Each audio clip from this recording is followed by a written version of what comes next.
자, 이거 톡으로 질문 준 거 문제풀이 좀 하겠습니다. 자, 15번이고요. 15번에 가와 나는 서로 다른 두 시기의 태평양 적도 부근 해역의 깊이에 따른 편차, 관측 수온에서 평균 수온을 뺀 것이네요.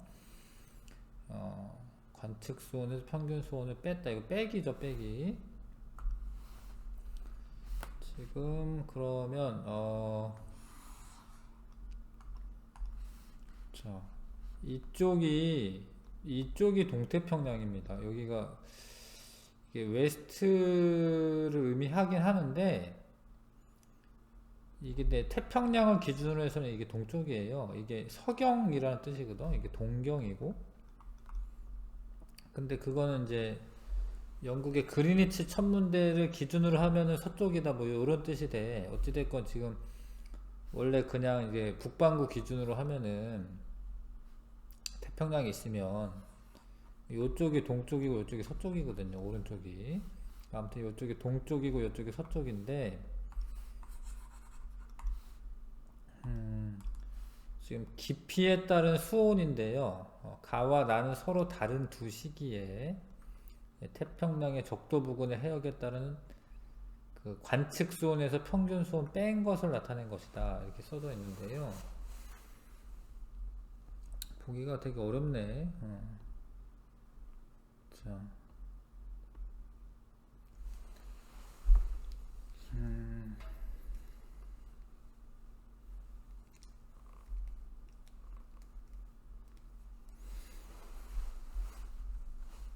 이렇게 봐야 될 것 같습니다. 가시기는 그러니까 요게 지금 관측 수온에서 평균 수온 뺀 건데 그게 뭐 0이면 평상시랑 비슷한 거고요. 이 표층을 볼게요, 표층. 근데 0이나 뭐 그 0.5나 뭐 요 정도 됩니다. 그러니까 평상시가 이거예요. 평상시가 차이가 없잖아요. 예, 평균 수온이랑 비슷하다 이 소리거든요. 그러니까 이게 평상시가 가가 평상시고 나는 지금 여기는 뭐 비슷하긴 한데 0이면 평상시거든요. 근데 이쪽이 평상시보다 높다라는 거지. 뭐 6, 5 이렇게 되어 있잖아. 관측 수온에서 평균 수온 뺐는데 이게 뭐 6도 온도 높다라는 소리거든요. 이쪽 고온이거든요. 평상시보다. 그러니까 평상시보다 고온이기 때문에 이게 이제 동태평양의 수온이 높을 때가 엘니뇨죠. 엘니뇨. 나가 엘니뇨가 발생한 겁니다. 그래서 동태평양 해수면의 온도가 높은 거지. 평균보다 높은 겁니다. 그랬을 경우에 동태평양의 따뜻한 해수층이 두껍지. 왜냐하면 동태평양의 온도가 높은 거잖아요. 그렇죠? 근데 이 보기가 조금 어려운데 엘니뇨가 발생했을 때 동태평양과 서태평양의 표준 수온 차이가 오히려 감소한다가 이거 맞는 보기인데요. 무슨 얘기냐면 원래 뭐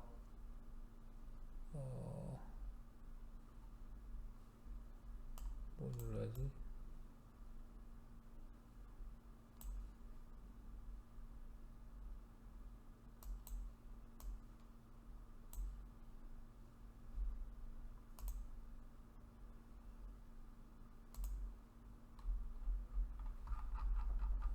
자, 여기 보세요. 자, 그 평상시에는 무역풍의 영향으로 따뜻한 바닷물이 서태평양 쪽에 이제 모여 있습니다. 예, 여기는 차갑고, 그러니까 온도차가 나죠. 평상시가 온도차가 나요. 근데 엘니뇨가 생기면 무역풍이 약화되기 때문에 따뜻한 물이 서태평양 쪽으로 이렇게 쏠려가는 게 아니거든요. 그래서 이게 비슷해진다라는 의미입니다. 그러니까 서태평양과 동태평양이 비슷해진다라는 거죠. 왜냐하면 무역풍이 약화됐기 때문에. 그래서 온도차가 적게 난다. 그게 뭐 맞는 보기가 되겠죠. 그러니까 엘니뇨가 있을 때 동태평양과 서태평양의 온도차가 감소한다. 맞는 보기입니다. 5번 답이고요. 자, 그 다음에 자, 표층 해류가 흐르는 해역을 나타낸 것이다. 자, A는 그 편서풍에 의해서 B는 해류는 무역풍의 영향을 받는다고 써져 있는데, 그 위도 이렇게 해야겠다. 이렇게. 그러니까 여기 30도에서 60도 사이는 편서풍이 붑니다. A는 편서풍에 영향 받는 거 맞고요. B는 무역풍에 영향 받는 거 맞습니다. 기억 맞고. 그 다음에 이제 고위도의 열 수송량은 C 해류에서 가장 많다. 고위도로의 열 수송량 맞죠? 왜냐면 요거는 이렇게 위로 올라가는 거예요. 이렇게. 이거 멕시코 만류라고 하는데, 이름은 멕시코 만류라고 하고, 하여튼 난류에 해당하죠. 난류. 고위도로 열을 수송해 줍니다. 이 멕시코 만류 때문에 유럽이 겨울에도 따뜻합니다. 그래서 이거 맞는 거 맞고요. D는 북대서양 해류가 흐른다. 북대서양 해류가 흐른다. D에서는 여기까지는 잘 모르겠네. 근데 요거는 북대서양 해류는 이거고요. 요렇게 밑으로 내려오는 거를 카나리아 해류라고 합니다. 우리는 이제 태평양은 알아야지. 이게 쿠로시오 해류, 캘리포니아 해류, 이게 북적도 해류, 뭐 이렇게 흐르죠. 자, 여기 보면 되죠. 해류 보시면, 여기는 이제 카나리아 해류네요. 카나리아 해류. 여기는 멕시코 만류라고 하고, 이거 카나리아 해류. 그리고 북태평양 해류, 이건 편서풍, 북적도 해류, 무역풍, 쿠로시오 해류, 요거는 캘리포니아 해류라고 합니다. 자, 그래서 이제 디귿 틀리고요. 요거는 카나리아 해류라고 합니다. 카나리아 해류. 기억 니은 2번 답입니다.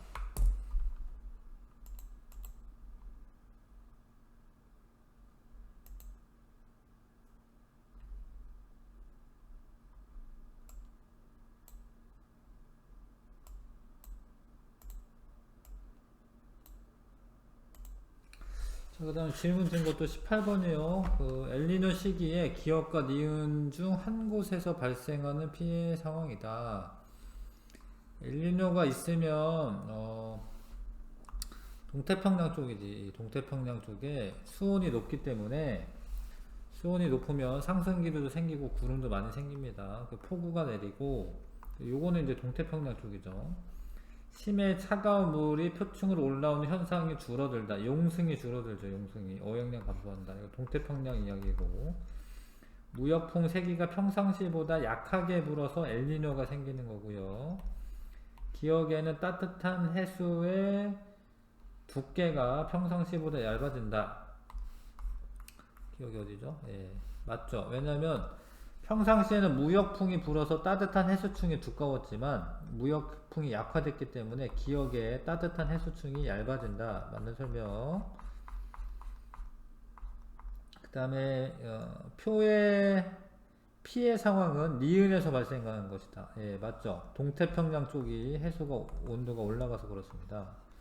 얇아진다 맞고요. 그럼 니은 디귿이니까 4번이 답이겠네요. 엘니뇨는 평상시보다 무역풍이 약하게 불어서 서태평양 쪽으로 따뜻한 물이 쏠려가야 되는데 그렇지 않다라는 거예요. 서태평양이 평상시보다는 온도가 낮아지고 동태평양은 온도가 높아지고, 온도 높아지면 상승기류가 생겨서 폭우가 많이 내린다. 그 다음에 원래 차가운 물이 아래에서 올라와야 되지만 차가운 물이 올라오는 용승 현상이 줄어든다. 동태평양에서. 그 다음에 자, 공기를 압축하여, 이게 그 파력 발전이죠. 파력 발전. 공기를 압축하여 터빈 돌리는 방식이다. 맞고요. 지속적이고 예측 가능한 발전이 가능하다.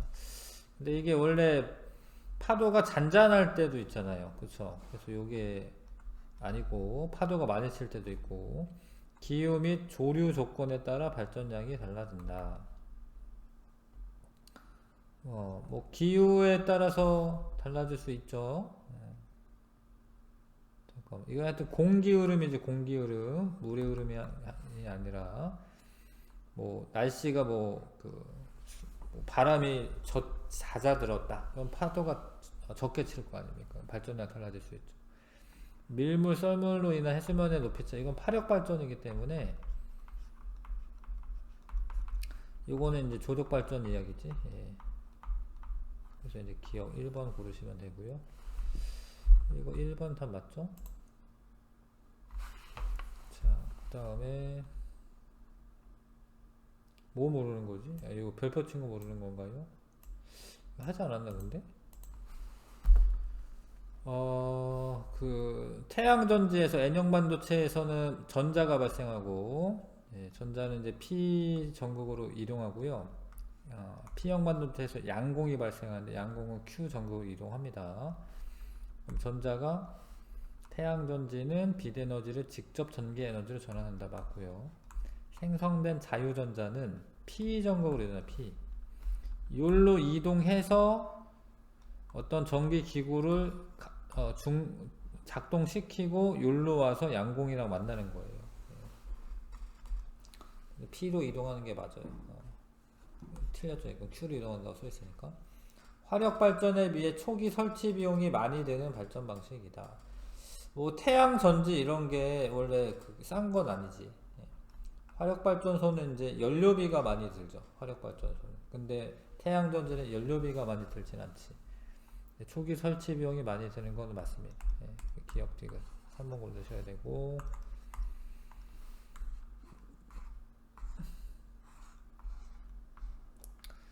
그 다음에 이 조류 발전은 사실 조류 발전은 댐을 건설하는 건 아니고 밀물 썰물을 이용하는 거는 맞아요. 근데 댐을 건설하는 건 아닙니다. 그러니까 조류의 흐름에 의해서 이게 터빈이 돌아가게끔 만들어져 있는 거예요.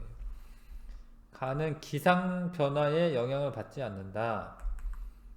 그러니까 조류는 원래 비 오는 거랑은 그렇게 상관없고 뭐 밀물 썰물이잖아요. 그 달의 인력에 영향을 받는 거기 때문에 기상 변화에 영향을 받지 않는다가 맞죠. 근데 뭐 한 달을 기준으로 조류가 셀 때도 있고 약할 때도 있고 뭐 이러는 거는 있어. 근데 기상현상에 영향을 받지는 않죠. 가는 나보다 갯벌 생태계에 미치는 영향은 크다. 안 큰데 얘는 댐을 건설하는 거야. 댐을. 얘는 조력발전은. 그러면 갯벌이었던 부분이 이제 없어지는 거예요. 근데 이거는 그냥 조류가 빠른 부분에다가 그냥 설치하는 거야. 댐을 설치하는 게 아니라. 그래서 갯벌 생태계에 미치는 영향이 조류 발전이 적어요. 적습니다. 조력 발전은 갯벌 생태계를 파괴하기도 합니다. 가와나 모두 우리나라 동해안이 아니라 서해안이 더 유리하다. 사실 조력 발전은 우리나라 시와호에 있고요. 서해안에. 요거는 이제 설치된 곳은 뭐 이게 진도에 뭐 울돌목 뭐 이런 데 있어요. 거기에다가 시범적으로 설치한 것으로 알아요. 거기에 조류가 강하기 때문에. 어찌됐건 서해안 쪽입니다. 예. 서해안 쪽이 더 유리하다. 예. 서해나 남해라고 돼 있는데 아무튼 뭐 진도는 거의 남해안이니까 뭐 이렇게 적어놨나 보다. 하여튼 동해안이 유리하진 않습니다. 예. 서해나 남해가 유리하다. 돌아가나 이게? 돌아가네. 자, 1번은 수소 핵융합 반응인데 맞나요? 예, 맞죠? 예. 수소 핵융합 반응. 자, 가에서 수소 원자 핵 4개의 질량의 합은 헬륨 원자 핵 1개 질량보다 커요. 그러니까 헬륨이 되면서 질량이 줄어드는 거지. 질량 결손이 생기는 거지. 헬륨 원자핵을 구성하는 양성자, 중성자의 총질량은 요거다라고 써져 있는데 아니잖아요. 써 있는데 이렇게 아니잖아요. 그죠? 4.0015잖아. 요거는 아마도 수소 원자핵에 요거는 곱하기 4 한 걸 거야. 양성자 하나에 1.0073에 곱하기 4 해보시면 나오나요? 47에 28? 안 나오네. 어찌됐건 하여튼 아닙니다. 헬륨은 써있는데 4.001이라고 써있는데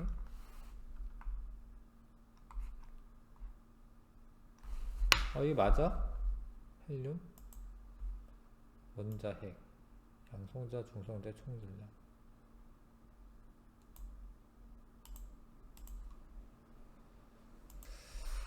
선생님이 좀 잘못 봤네. 그러니까 얘가 헬륨 원자핵은 이게 맞는데 헬륨을 구성하고 있는 양성자와 중성자의 총질량을 물어봤는데요.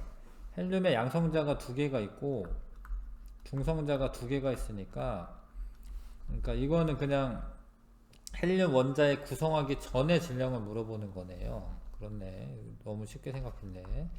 아무튼 양성자 2개니까 양성자 1.0073 곱하기 2 하시고 중성자도 2개 있습니다. 1.0087 곱하기 2 해서 더하면 각각 더하면 4.032가 나오는 게 맞네요. 근데 왜 헬륨의 질량이 줄어들었나 이게 문제죠. 헬륨이 이거보다 줄어들잖아요. 에너지로 전환돼서 질량이 감소했다. 이렇게 생각하시면 되죠. 태양 에너지는 태양 중심부에서 일어나는 수소 핵융합 반응으로 인해 생성된다. 맞아 이거. 그 다음에 자 다는 핵발전이다. 이게 핵발전 맞습니다. 이게 초고온 플라즈마 상태에서 이렇게 되는 건데 핵분열이라고 되어 있군요. 핵융합입니다. 핵융합 수소 핵융합 발전. 아직 상용화된 건 아니야. 그러니까 이런 거 실험하는 겁니다. 가와 나의 에너지원은 태양 에너지다. 가는 태양 에너지 맞고 바람 부는 것도 태양 에너지 때문에 바람 부는 거예요. 바람이 왜 부냐면 태양에 인한 온도 차이가 발생하면은 이제 기압차가 발생해서 바람 부는 겁니다. 가나다 모두 전자기 유도 법칙을 이용하여 에너지 생산한다. 터빈을 돌리는 거는 그런데 나랑 다 가는 직접적으로 에너지가 만들어지는 겁니다. 전기 에너지가. 네, 답 2번 고르면 됩니다.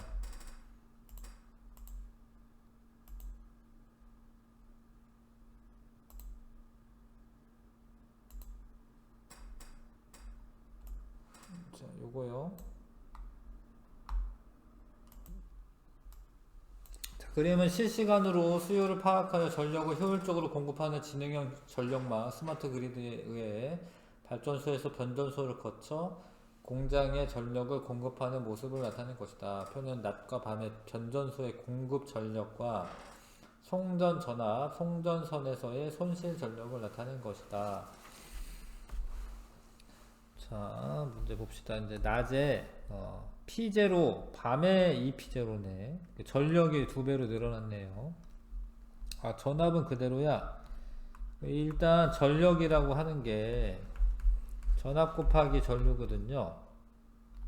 근데 전압은 그대로인데 전력이 2배가 되면 얘가 2배가 된 거죠. 그럼 전류도 2배가 되겠지? 근데 우리가 손실 전력을 계산할 때 어떻게 하냐면 I제곱 R로 합니다. 저항은 그대로인데 전류가 2배가 되면 손실 전력이 몇 배가 되겠어요? 4배가 되는 거예요. 4배. 4배가 됩니다. 그래서 전력이 2배가 됐기 때문에 전류도 2배가 되고, 그럼 손실 전력이 이거의 4배이기 때문에 4배죠. 0.2P0가 맞네요. 기억이 0.1P0가 맞아. 공장에서 소비하는 전력은 밤이 낮보다 크다. 밤이 낮보다 크다. 밤에 전력 많이 쓰는 거잖아요. 그쵸? 2P0. 송전선에서 흐르는 전류의 세기는 밤에 더 크죠. 밤에. 그러면 손실 전력도 커지는데 전류가 2배가 됐기 때문에 손실 전력은 4배가 돼서 0.2 P0가 되는 게 맞습니다. 여기가 지금 0.05 P0만큼 손실 전력이 발생했는데 낮에는, 밤에는 4배가 된다. 왜냐면 전류가 2배가 됐기 때문에.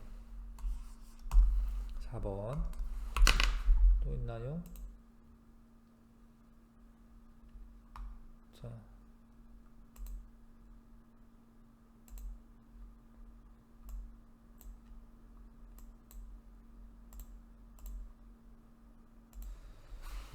어떤 발전소에서 20kW의 전력을 생산하여 저항이 15미 송전선으로 송전전압 2000V로 송전하였다.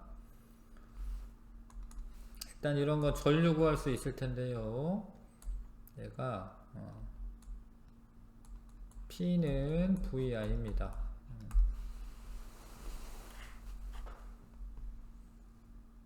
근데 꼭 구하라고 써있진 않으니까 전류 일단 구하지 않을게요. 자, 아무튼 자, 단면적을 2배로 하면 저항은 2분의 1배가 됩니다. 저항은 도선의 단면적에 반비례하기 때문에 저항을 10ohm으로 줄였네요. 10ohm으로 줄인다. 손실전력 계산할 때 어떻게 해? 손실전력 계산할 때 I제곱 R이다. 근데 R이 반으로 줄어요. 그러면은 가는 이게 헷갈리는 게 이런 거거든요. V는 IR에서 I는 R분의 V고, 그래서 저항이 만약에 뭐 반으로 됐다 이거지, 그치? 그럼 저항이 반으로 되면 이 전류는 2배가 되나? 뭐 이렇게 생각할 수도 있는데, 요거는 이제 오메 법칙으로 생각하는 겁니다. 근데 기본적으로 뭐라고 되어 있냐면 20kW의 전력을 생산하여 공급하는 겁니다. 그래서 P는 VI에서 만약에 이 그냥 송전선의 단면적만 2배로 했다면 전류는 일정합니다. 전류는 일정합니다. 이렇게만 했다면. 왜냐면 이제 이 전력이 일정하기 때문에 전압의 변화를 준 게 아니잖아요. 그러면 전류도 일정하다. 나는 전압을 높여서 2배로 하면 전류는 어떻게 돼? 전류는 2분의 1이 됩니다. 2분의 1배. 그러면 손실 전력은 I제곱 R이기 때문에 그러니까 4분의 1로 손실 전력이 줄어듭니다. 전류는 2분의 1배가 되는 게 맞고요. 왜냐면 전압을 높였으니까. 가 방법의 손실 전력의 처음에 2분의 1배 이거 맞고, 왜냐면 그 손실 전력은 I제곱 R인데 R이 반으로 줄었으니까 손실 전력도 반이 되는 거죠. 나 방법은 전압을 2배를 해서 전류의 양을 2분의 1로 한 거예요. 그런데 제곱에 비례하기 때문에 손실 전력은 처음에 4분의 1배가 된다가 맞죠. 니은 이것이 맞네요.